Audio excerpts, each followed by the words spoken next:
傑哥，你可唔可以送個抽脂啤俾我啊？呢啲嘢有得賣嘅咩？梗係有啦，聽個名都好正。唔使買啊！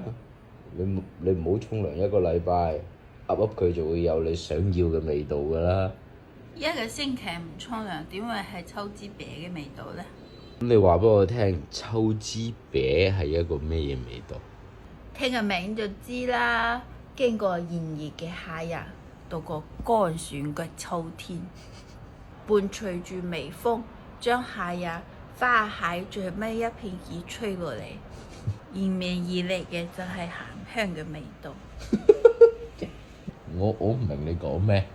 花海凋零，寒霜雲雨。乜嘢啊？咩寒香嘅花海你都聽唔明嘅？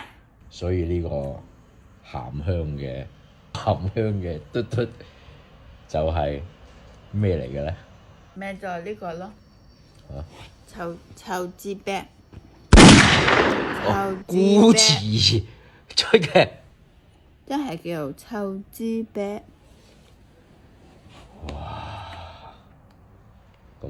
咁幾錢啊？你老味，原本聽你講，我都好有興趣知道佢係咩嚟。但係你老味要我1000幾蚊買個臭脂啤就真係過分啦！冇夠㗎，1000幾蚊㗎咋。1000幾蚊買支臭脂啤喎。仲有其他係買呢個啊？咩啊？翡冷翠。翡冷翠啊，快撚脆！翡冷翠。